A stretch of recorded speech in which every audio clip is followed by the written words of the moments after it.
Birkaç gündür araba gitmiyor. Özellikle yokuşta çok bayılıyor. Ben de gazı açtıkça habire açıyorum. Bakın arıza neredeymiş. Gördüğünüz gibi vanadan şuraya gelen boru vananın diğer tarafından ne yazık ki kırılmış. Gerçekten insan sinir oluyor. 3 gündür 4 gündür bununla uğraşıyorum ve gördüğünüz gibi buradan vananın diğer çıkış tarafından kırılmış. Haliyle benden önceki sahibi neredeyse hiç bakmamış arabaya. Sabırlı olmak gerek. Yoksa sinirden arabayı yakabilirsiniz. Şimdi bunu halledeceğiz. Sinir oldum ya, gerçekten sinir oldum bulana kadar ve pes etmedim. Ne kadar gizli bir yerde, şuna bakın. Göremiyorsunuz. Diğer taraftan da görülmüyor. Şuraları bile silikonladım. Hava alıyor bir yerden, gitmiyor araba. Ve buradanmış. Aslında biraz da gaz kokusu aldım ama bir türlü anlayamadım nereden geldiğini. Şimdi bunu değiştireceğiz. Yani şunu bir sökeyim.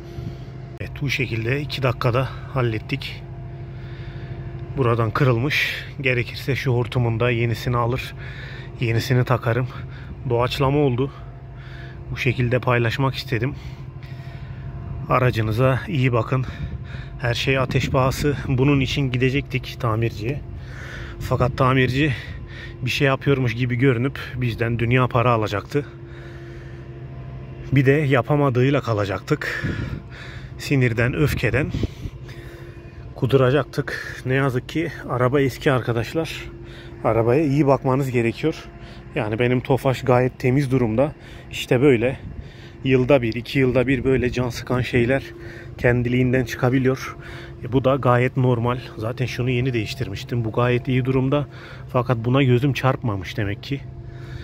Böyle insanı sinir eden ufak tefek arızalardan maalesef sinir oluyorsunuz. Çünkü en küçük bir yokuşu bile çıkamıyordu araba.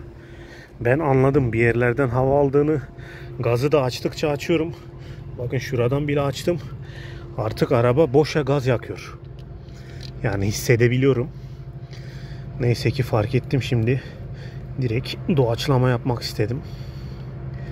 Gazı da biraz kısınca araba hiç gitmiyor artık. Meğer gaz buradan dışarı çıkıyormuş.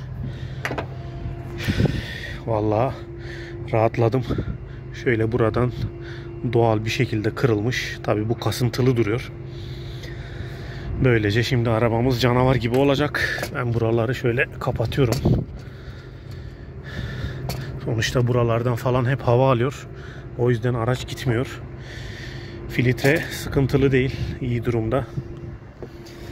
Bu şekilde aracınızın gazda gitmiyorsa mutlaka bir yerlerden hava alıyordur. Bir yerlerde çatlak vardır. Buna dikkat edin. Sorun gidecektir. Şunları da söküp biraz çekiçle şöyle ezmek gerekiyor ki şu kapağı biraz daha iyi tutsun. Anlatacaklarım bu şekilde. Tekrar görüşürüz.